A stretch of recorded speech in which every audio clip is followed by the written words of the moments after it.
Ah, mas você tem uma coisa muito importante para falar com vocês agora. Segundo a Federação Brasileira de Gastroenterologia, a doença do refluxo, você sabia que é um dos problemas mais comuns relacionados ao aparelho digestivo?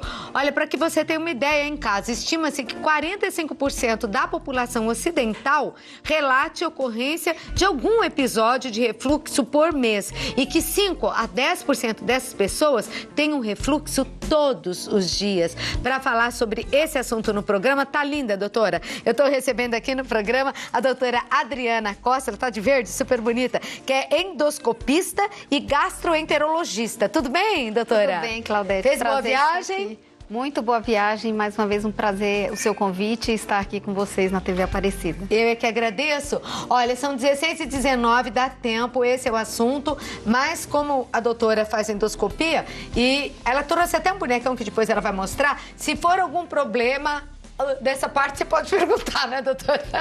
De todo o trato digestivo. Todo o trato digestivo. O problema é daqui a aqui. Pergunte para a doutora, que ela está aqui ao meu lado. Mas vamos falar primeiro do refluxo. O que é o refluxo? Que a gente ouve falar mais em bebê ter refluxo.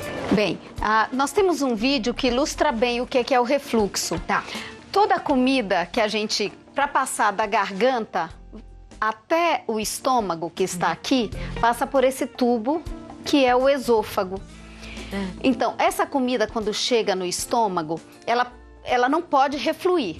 Aqui, no final, entre o esôfago e o estômago, existe uma fibra, um anel de fibras musculares, que é o esfíncter inferior, que ele abre para a comida passar e fecha logo depois. Nossa, que espertinho, quando a comida está chegando, ele O problema é se ele não fecha total. Aí, tudo que está no estômago pode refluir e vai causando essa inflamação no esôfago. Só que esse refluxo, ele pode vir, na verdade, até a boca. E também pode ir para o aparelho respiratório, causando bronquites, asma e pneumonias. Então, essa inflamação aqui, ela dá uma queimação. Imagina esse ácido voltando aqui embaixo, que é bem aqui, nessa altura aqui. Mais ou menos aqui. Aí. Tá. Então, isso dá aquela azia, aquela queimação aqui na boca do estômago, que chama. Então, isso é o famoso refluxo. Quer dizer, que uma queimação na boca do estômago já é refluxo? É o sintoma típico do refluxo. Tá, mas esse refluxo que faz o bebê vomitar em jato, esse problema é refluxo? O refluxo, ele pode ter do bebê até o idoso. Sim, mas quando ele vomita embaixo, em jato, assim, que muitas vezes acontece, é porque volta com tanta...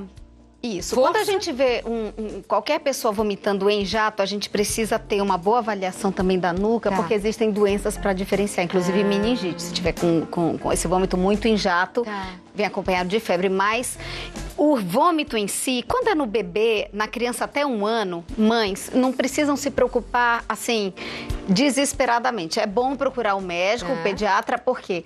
Nessa fase, até 1 aninho, a criança ainda não desenvolveu, não está bem amadurecida essa musculatura que eu mostrei que tem que fechar. Certo. E a criança nessa fase também tem o costume de mamar e deitar, né? Arrota um pouquinho e deita. Então, normalmente, depois de 1 aninho, que já amadureceu mais os sistemas neurológicos, o esfíncter já está mais forte, e ela também já começa a andar, muda um pouco aquela posição de deitada o tempo inteiro para andar, engatinhar. Isso, o refluxo costuma resolver na maioria das crianças. Sozinho? Sozinho. É claro que isso precisa de um acompanhamento médico, porque tem crianças que não são assim, precisam às vezes até de procedimento cirúrgico. Ok. Agora, quais são as causas? Por que em alguns abre e fecha? Ou, de repente, não fecha?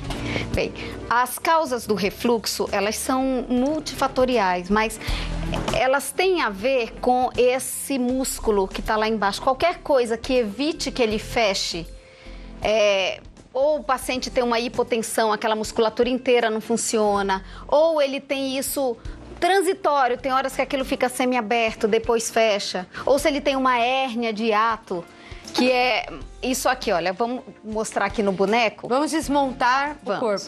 Aqui, então, só pra gente ter uma noção, bem aqui, nessa altura aqui, passa a gente tirando aqui é onde termina o esôfago e começa o estômago. Por isso que a dor, aquela queimação é aqui, na boca do estômago. Nós temos aqui, na frente do esôfago, nós temos os pulmões, tá? Aqui eu vou tirar o coração daqui e vou retirar o fígado para a gente enxergar melhor. Tá. Então, nós temos aqui, passando, que começa na boca e terminando bem aqui, ó, esse órgão aqui, é o esôfago. E ele termina aqui no estômago. Ele é fininho ou ele é meio grossinho? Ele é fino, ele é bem mais fino, ele é um tubo. Um tubinho mesmo. É um tubo. E ele tem que terminar exatamente aqui. A altura, bem aqui, passa um músculo da respiração, que é o diafragma. Ah, fica aí? Fica aqui, bem aqui, separando o que é tórax, o que é peito, do que é abdômen. Certo. Então, qualquer motivo que faça com que essa aberturinha aqui que fica só um canal para o esôfago passar. Se esse diafragma, que é para estar aqui assim, se ele alarga por algum motivo, ele permite que um pedaço do estômago suba. E aí a gente vai ver que o estômago, uma parte dele vai estar aqui para cima. Tem uma imagem de uma foto que eu mandei. Aqui, ó. Se der para vocês tentarem imaginar essa figura do diafragma e aqui o estômago, está aqui, ó. É como se fosse aqui passando o diafragma. Então aqui está o esôfago e aí começa o estômago, que é como se fosse esse grão de feijão gigante. Olha a diferença aqui. O diafragma largou, um pedaço do estômago subiu.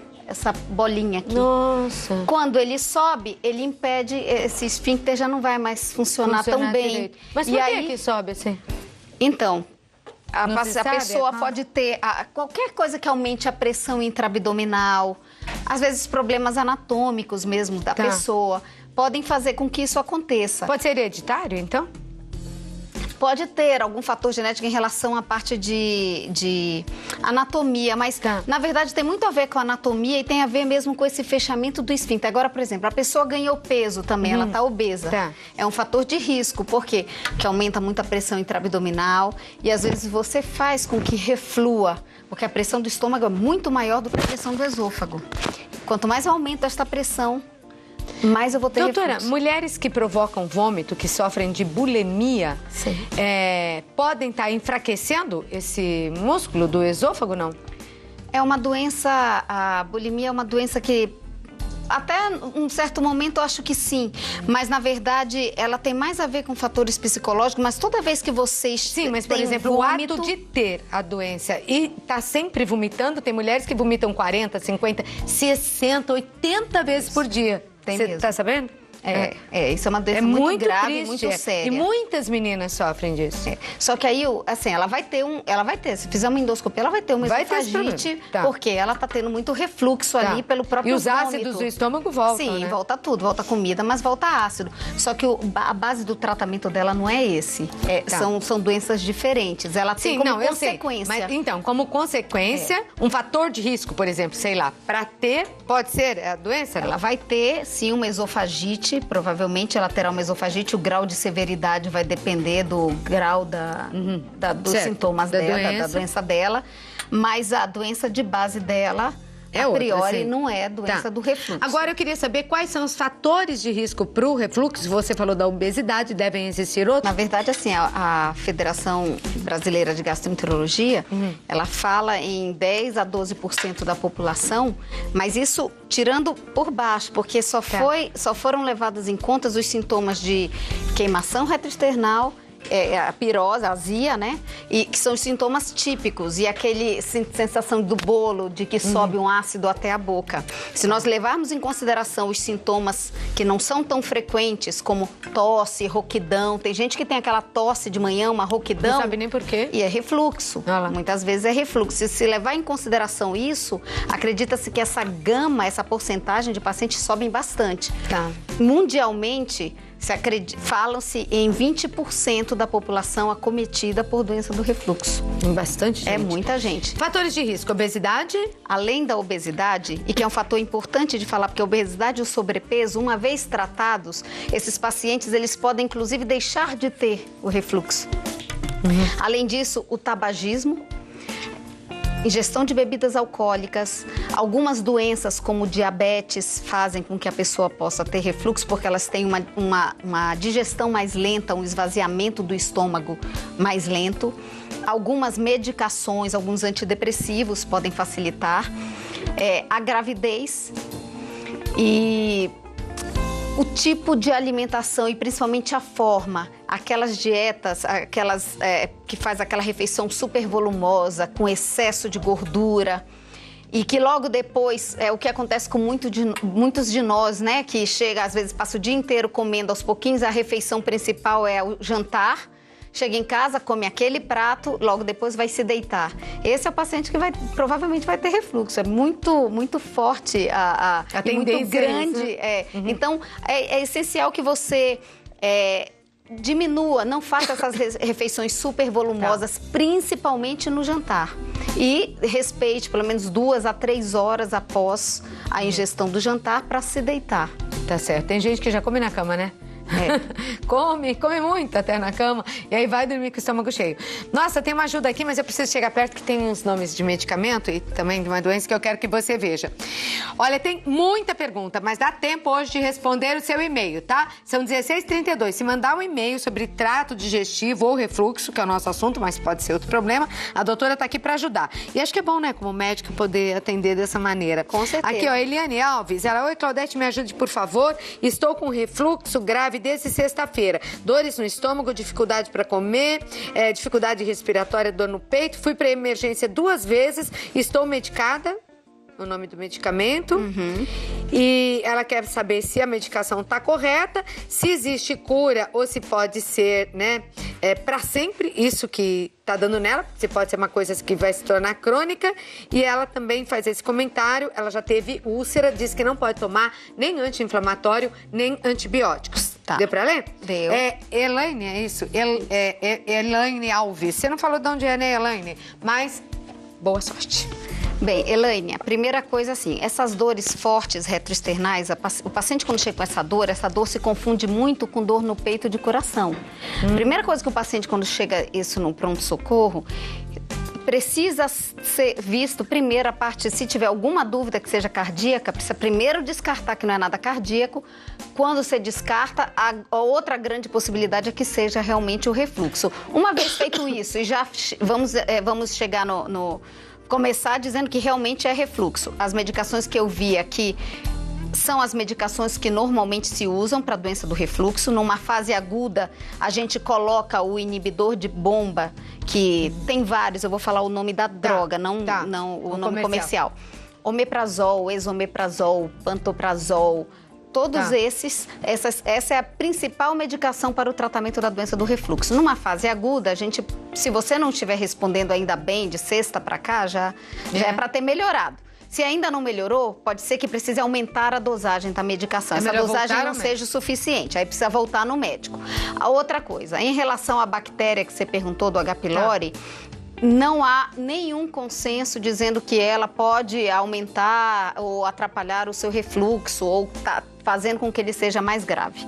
Então, ela não tem a ver, muito pelo contrário, alguns acham até que ela pode proteger o teu esôfago de certa forma, mas isso aí não há consenso, mas uma coisa se sabe, ela não deve estar fazendo com que o seu refluxo seja mais grave. Qual foi a outra pergunta dela? Ixi, agora...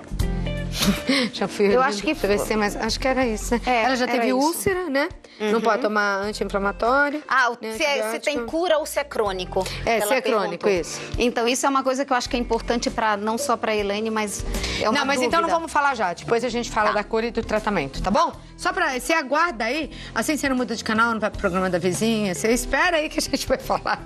Não é? É porque eu quero fazer antes as perguntas aqui, viu, meu amor? E tem várias. Cláudio, boa tarde, eu sou a Dilva de Maceió, adoro seu programa. Obrigada, Dilva. Avise as amigas que eu tô aqui agora para todo mundo colocar na rede Aparecida. Gostaria de saber da doutora de quanto em quanto tempo deve se fazer endoscopia. E aí, através da endoscopia, é possível identificar esse problema do refluxo? Beijo para você e todos do seu programa. Obrigada, todos agradecem. Bem, o consenso da Federação Brasileira de Gastroenterologia recomenda a realização de uma endoscopia em todo paciente com suspeita ou de doença do refluxo. E de preferência antes de se iniciar o tratamento. Não existe a obrigatoriedade de você fazer esse exame de tempos em tempos. Na verdade, quem vai determinar é o médico, que você precisa estar com um especialista, e é ele que vai determinar se você precisa repetir esse exame ou não.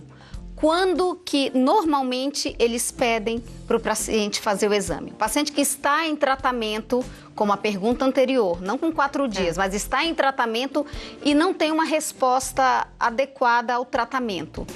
Precisa fazer para descartar outras doenças e até complicações relacionadas ao refluxo. Ou se você tiver sintomas, que a gente fala de sinais de alerta. Além desse sintoma de queimação, você está com dificuldade para engolir, você está perdendo peso, você está apresentando algum sangramento. Isso pode ser uma complicação da doença do refluxo ou pode ser até uma outra doença associada, até um câncer. Mas sangramento o quê? Pela boca? Sangramento pela boca, isso pode vir. Ou então pelas fezes, que aí vem preta. Como também. Também. Isso pode ser, porque o sangue ele digere no aparelho digestivo e sai preto. Tá? Então, um sangramento associado a essa pirose não é mais só azia. Eu tenho algum outro sinal de alerta de alguma doença mais grave, eu preciso procurar primeiro um especialista para realizar. Pacientes que têm idade inferior a 45 anos e tem só o sintoma típico, eu só tenho azia. Esse paciente, ele está autorizado, o médico está autorizado a fazer o tratamento, a tratá-lo só com o exame físico e com a história dele. Por quê? Sem necessitar da endoscopia. A endoscopia não é indicada para gente mais jovem, é isso? Não, é que a endoscopia, ela tem uma sensibilidade, apesar dela ser o melhor exame, é o primeiro exame pedido, é esse. Ela não é o melhor para ver o refluxo, mas ela é o primeiro exame pedido pela facilidade de fazer, um método seguro. Ela tem uma sensibilidade de 50%. Tem muito paciente, somente você já está tomando medicação, que ele tem sim refluxo, mas eu não vou ver mais o refluxo, porque o que eu vejo na endoscopia são aquelas erosões, as lesões causadas na parede do esôfago. Tem pacientes que têm refluxo e não têm. Então tem que ser bem indicada. É isso. Ela não é obrigatória, mas é recomendada a realização pela Federação Brasileira. Muitos e-mails aqui para a doutora. Oi, Cláudia, te amo. Ai, que bonitinho, cheio de ossinho, adorei, viu, Priscila? Eu gostaria de saber se é normal ter o estômago tão ruim e pesado na gestação. Sinto isso desde o comecinho da gestação e à noite piora muito. Chega ao ponto de dormir com fome só para não comer nada e depois piorar e ficar pior ainda à noite, né? Então, à noite ela passa fome, mas não come. Ela tá tomando já um daqueles medicamentos que você falou, tá bom? Pela manhã. Priscila, um beijo pra você, Priscila, muito obrigada. Eu tenho uma coisa pra dizer. Priscila, não tome nenhuma daquelas medicações sem a recomendação do seu ginecologista, porque elas podem trazer algum tipo, principalmente nesse primeiro trimestre da gravidez, não deve tomar sem falar com o ginecologista. Algumas delas não são recomendadas pra grávida. Tá, vamos rapidinho mais uma aqui, que agora que eu achei que fosse ter tempo, já tá acabando a entrevista, não deu tempo de responder nada, meu Deus. Tenho refluxo e a primeira semana sinto dores horríveis no tórax. Já não aguento mais isso. Já fiz 3 endoscopias e terei que fazer mais uma agora. Ansiedade, piora o quadro? É a Vanessa Corrêa quem está perguntando. Vanessa, o tratamento do refluxo, ele não é só medicamento. Você tem uma série de coisas, de dicas comportamentais que você precisa mudar para, aliada ao medicamento, você melhorar do seu refluxo. Por exemplo, se você tem esse refluxo principalmente à noite, vale a pena colocar o calço na cabeceira da cama. Não adianta 2 travesseiros ou 3 travesseiros, tem que ser o calço na cabeceira para que você melhore, inclusive, sua qualidade de sono. Tem vários tipos de alimentos que podem provocar ou piorar o seu refluxo. Então, você tem que evitar frutas cítricas, tudo que é gasoso, água com gás, qualquer bebida alcoólica, principalmente as que têm gás, por exemplo, cerveja, porque isso vai aumentar a pressão intraabdominal, suco de tomate, molho de tomate que é muito cítrico, chocolate, comida gordurosa, qualquer essência de menta, todas esses alimentos e mais alguns outros vão provocar refluxo em você. Então não adianta só tomar o remédio e não praticar fazer uma atividade, perder peso, colocar, se tiver o refluxo noturno, a cabeceira elevada. Agora, doutora, pra gente poder finalizar, eu queria uma orientação geral, que eu tava olhando aqui os e-mails, muitas mães de bebezinho que vão agora começar a se alimentar e já tiveram e têm a história de refluxo nas mamadas, né? Então, uma orientação para as mães e para as pessoas de um modo geral que tem refluxo e falar aí se é crônico, se tem cura, o que fazer, por favor. Primeiro, para as mães. Eu acho que o principal que vocês precisam saber é assim, quando o bebezinho passar para a comida mais sólida, inclusive tem a tendência de melhorar. Porque o líquido, ele reflui mais rápido e mais facilmente do que o sólido. Então, costuma melhorar na hora dessa mudança da dieta. E, às vezes, assim, se você puder deixar o bebezinho... Espera aí meia hora depois que ele come, deixa mais sentadinho ou com a cabeceira mais elevada para melhorar esse refluxo. Eu sei como é mãe, a gente é mãe, a ansiedade é grande, mas costuma, e na grande maioria das crianças, esse refluxo vai melhorar a partir de 1 aninho, sem precisar de nenhum tipo de tratamento cirúrgico, nada disso. Se tem cura, é crônico? É uma doença crônica. Quando que ela vai ter... É muito difícil falar em cura. Os pacientes que fazem endoscopia e que têm erosões no esôfago, esses pacientes, 80% a 90% deles vão precisar de medicação de manutenção, quase que para a vida inteira. Então, esses aí... Tem controle. A cura, às vezes, é só com a cirurgia, para corrigir aquele problema anatômico, enfim. Agora, os pacientes que começaram a ter refluxo por causa de obesidade, se perde peso, resolve. Então, aqueles pacientes muito obesos que fazem cirurgia bariátrica, normalmente o refluxo também vai embora. Então, converse com o seu médico, porque não é uma doença difícil de tratar, ela tem cura sim em alguns casos, mas ela mexe muito com a qualidade de vida, porque ela mexe muito com o sono. Certo. Doutora Adriana, muito obrigada por ter vindo. Adorei que trouxe o bonecão, eu gosto dele, porque dá pra explicar direitinho. Um grande beijo, muito obrigada. Muito bom ter você aqui e usar esse tempo para informar o público. Eu quero deixar também em contato, né, o telefone da doutora. Sobraram alguns e-mails, me desculpem, tá? 011 3019 2030. 011 3019 2030. E na internet, te acham? No site? Se quiser me encaminhar, eu respondo. Ah, então tá. Só que uns eu abri, assim. Você encaminha pra doutora, que aí ela lembra que respondeu ou não. Muito obrigada, doutora. Eu sei que a vida já é atrapalhada. Ela vai responder por e-mail pra vocês, tá bom? E qual é o seu? O site? www.caedt.com.br. Tá no vídeo. Um beijo, querida. Obrigada, viu? Obrigada a você. Beijão.